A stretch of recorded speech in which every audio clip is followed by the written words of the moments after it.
ठुकरा के 11 बज चुके थे और सुनील की बेटी रितु सो चुकी थी। तो सुनील ने उसके कमरे का दरवाजा बंद किया और अपनी पत्नी के खास कमरे में चला गया। हाँ, खास कमरा। दरअसल सुनील की पत्नी कविता तंत्र मंत्र के काम में बहुत माहिर थी, इतनी ज्यादा माहिर कि अगर उसकी बुरी नजर किसी पर पड़ जाए तो वो नजर उतारे नहीं उतरती थी। तो कविता अपने तंत्र मंत्र से जुड़े काम देर रात अपने उसी खास कमरे में किया करती थी। तो जब कविता का पति सुनील उसके कमरे में जाकर बैठा तो उसने कहा, क्या हुआ, परेशान क्यों दिख रहे हो? मैं बस यही सोच रहा था कि कहीं तुम कमजोर तो नहीं हो गई। क्या मतलब?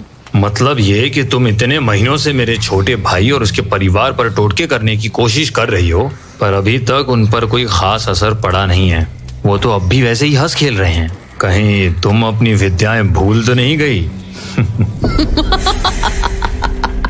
शुक्र मनाओ कि तुम मेरे पति हो, वरना अगर किसी और ने मुझसे इस तरह से बात की होती तो। मुझे गलत मत समझना, मुझे तुम्हारी विद्या पर पूरा भरोसा है, पर बीते समय के साथ मेरे अंदर की बेचैनी भी बढ़ती जा रही है। तुम चिंता मत करो, बस कुछ ही दिनों की बात है। मैंने जो अब सोचा है उसके बाद तुम्हारे भाई और उसके छोटे से परिवार को संभलने का भी मौका नहीं मिलेगा। प्रेत नाचेंगे उसके आंगन में, तुम बस देखते जाओ। पर इस सब में और कितना वक्त लगेगा? 2 से 2.5 महीने और। काश तुम ये चीजें और जल्दी कर पाती। असर जल्दी देखना हो तो बस मेरे पास उन सभी के बाल ले आओ, अगले ही दिन उनका पूरा परिवार साफ हो जाएगा।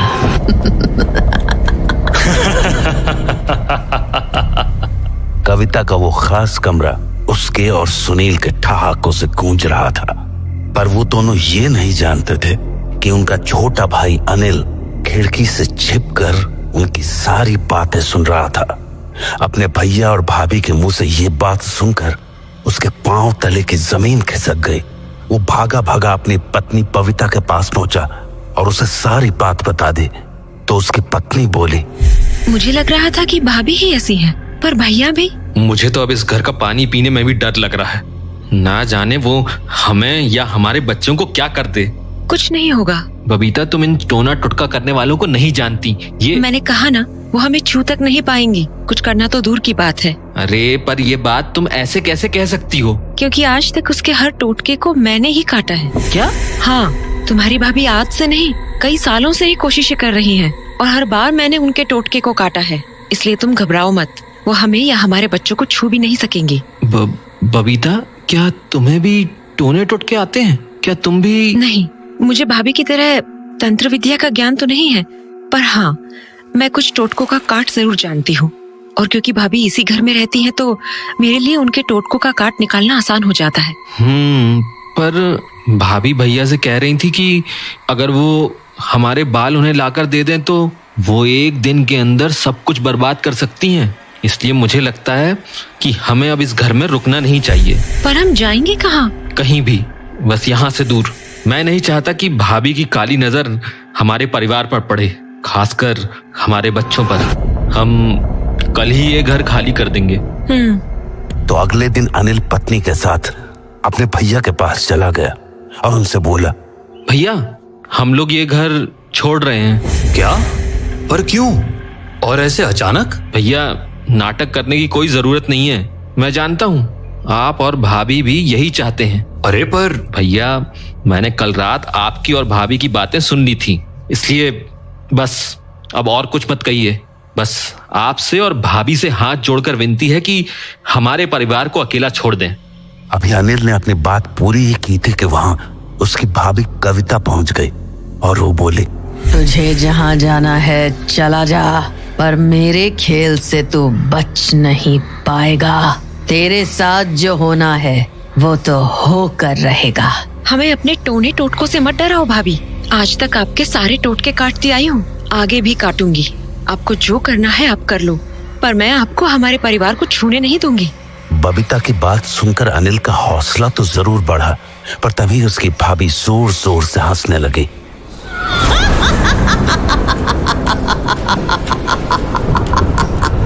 दो महीने, बस 2 महीने में तुझे समझ आ जाएगा कि मैं क्या कर सकती हूँ। तेरे घर पे मातम नहीं मनवा दिया तो मेरा नाम कविता नहीं। अपनी भाभी के मुंह से ऐसी बातें सुन के अनिल और सहम गया और उसने वो घर छोड़ दिया। पर नए घर में आने के बाद भी बुरे ख्यालों ने उसका पीछा नहीं छोड़ा था। उस घर को छोड़े हुए 1 हफ्ता हो चुका है, फिर भी मन में अजीब अजीब ख्याल आ रहे हैं। कहीं भाभी ने जो कहा है वो सच ना हो जाए। मैंने कहा ना, तुम परेशान मत हो, मुझे अपने बजरंग बली पर पूरा भरोसा है, वो ऐसा कुछ नहीं होने देंगे। पर अगर भाभी ने सचमुच कर दिया तो? पता नहीं, मेरा तो दिल बैठा जा रहा है। अनिल का दिल बैठना लाजमी था, क्योंकि कविता ने वो बात मजाक में नहीं बोली थी। उसका इरादा साफ था, वो अनिल और उसके परिवार को तड़पता हुआ देखना चाहते थे। इसीलिए उसने अपनी तंत्र साधना और ज्यादा बढ़ा दी थी। वो हमेशा ही अपने उस कमरे में बैठी रहती थी और अब तो उसके साथ उसका पति सुनील भी वहां बैठता था। मुझे लगा नहीं था कि अनिल की पत्नी भी ये सब जानती है, तभी वो तुम्हारे टोटकों को काट दिया करती थी। चिंता मत करो, अब जो उनके साथ होगा वो झेल नहीं पाएंगे। अच्छा ही हुआ कि दोनों ये घर छोड़ दिए। पहले उन लोगों के कारण मुझे छुप छुप कर अपनी साधना करनी पड़ती थी, पर अब ऐसा नहीं है। अब की बार का खेल ऐसा खतरनाक होगा कि उनकी पुश्तें याद रखेंगी।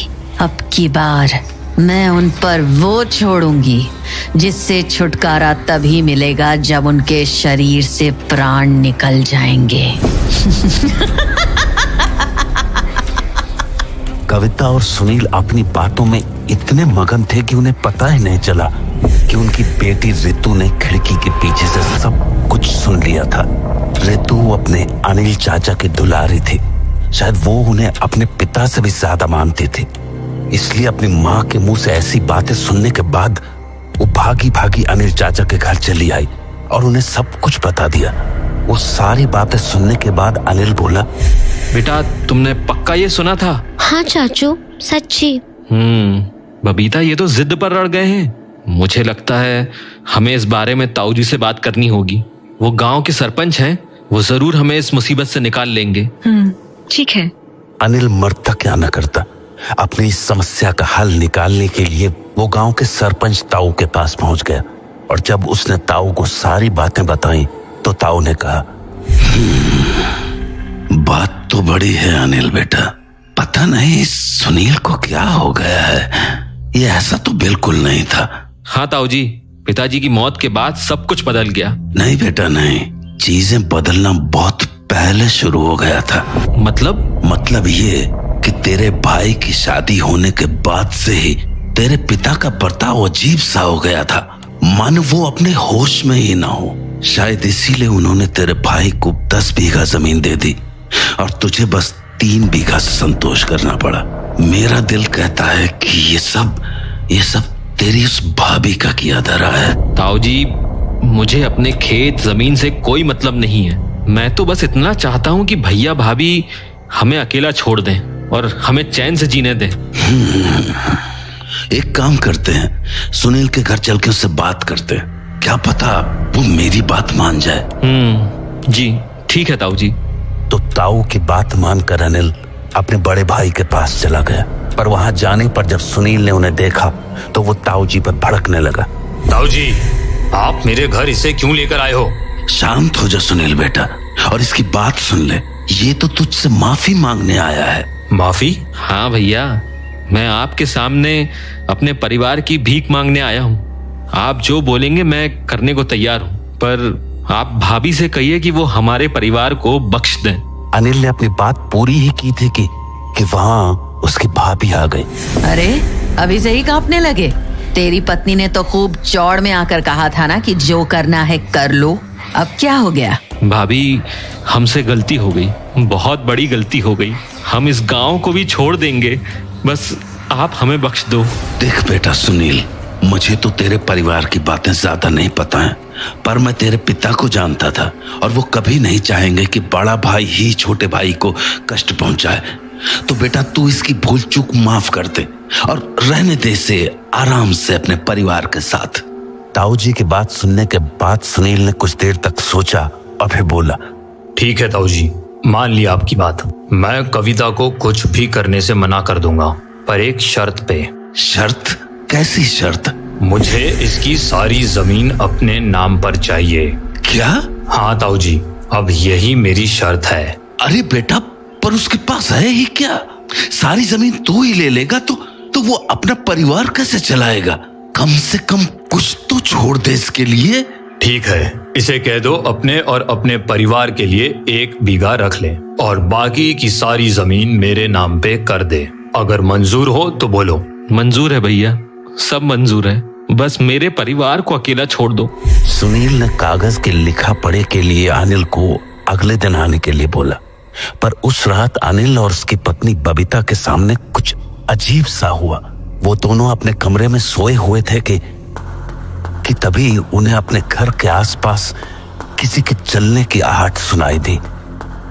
शुरुआत में तो उन्हें वो आवाज किसी जानवर की लगी, पर फिर जब हथौड़े की जोर जोर की आवाज आने लगी तो दोनों ने घर के बाहर निकलकर देखने का सोचा, पर बाहर कोई भी नहीं था।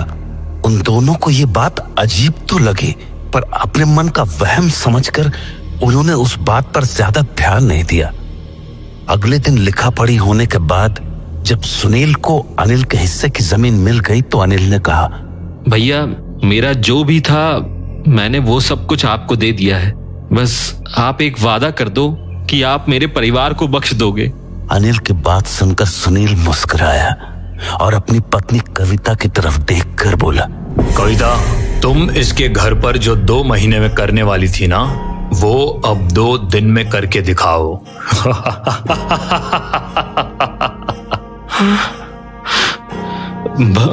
भैया ऐसा मत करो, मैं आपके हाथ जोड़ता हूँ। अब हाथ जोड़ने का कोई फायदा नहीं है, क्योंकि खेल शुरू हो चुका है। घर जा, तुझे सब समझ आ जाएगा। कविता की बात सुनते ही अनिल ताऊ जी के साथ भागा भागा अपने घर पहुंचा। वहां देखा तो उसकी पत्नी सामने के आंगन में बैठकर बेटे के पैरों में पट्टी बांध रही थी। बेटे के पैरों से खून निकलता देखकर उसने पूछा, ये इसके पैर में चोट कैसे आ गई? पता नहीं, अभी तो ठीक ठाक खेल रहा था, ना जाने वहाँ कोने पे कौन कील ठोक गया, वही कील इसके पैर में चुभ गई। कील ठोक गया? हाँ, वहाँ आंगन के कोने में।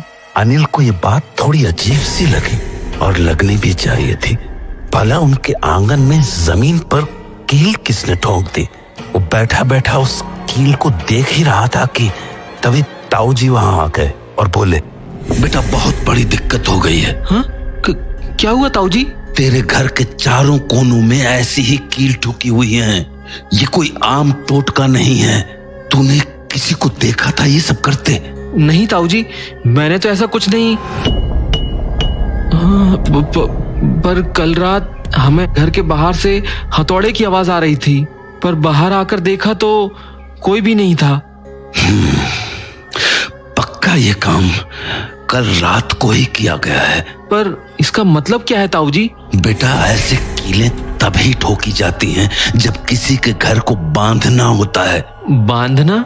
मैं समझा नहीं ताऊ जी। बेटा ये खेल तेरी भाभी का ही है और अब वो शायद कुछ ऐसा करने वाली है जिसका अंजाम बहुत भयानक हो सकता है। पर ताऊ जी मैं अब क्या करूं? कल सुबह तैयार रहना, हम लोग पास के एक गांव में चलेंगे। वहां एक बहुत ज्ञानी पंडित बैठते हैं जिनके सामने ऐसे टोने टोटकों की कोई बिसात नहीं, पर वो रोज सुबह आधे घंटे ही बैठ पाते हैं और बस 10-11 लोग ही देखते हैं। तो अगर कल सुबह तेरी बारी आ गई तो समझ ले कि कल के कल ही ये तेरी सारी बला छूट जाएगी। ठीक है ताऊ जी। लेकिन हाँ, तुझे आज रात होशियार रहना होगा। मतलब बेटा आज की रात तेरे घर पर प्रेत तांडव करेंगे। तुझे ऐसी ऐसी चीजें दिखेंगी जो तूने अपने सपने में भी नहीं सोची होंगी। इसलिए आज की रात तुझे और तेरे परिवार वालों को बहुत हिम्मत रखनी होगी। तो ताऊ जी क्या मैं अपने परिवार को लेकर बाहर नहीं जा सकता, बस आज रात के लिए? बेटा, जो तेरी भाभी ने किया है ना, उससे छुटकारा पाना इतना आसान नहीं होता है। तू कहीं भी चला जाएगा पर इस बंधन से नहीं बच पाएगा। इसलिए बस आज हौसला रख और बजरंग बली का नाम दिल में रख। वो तेरी मुश्किल जरूर दूर करेंगे।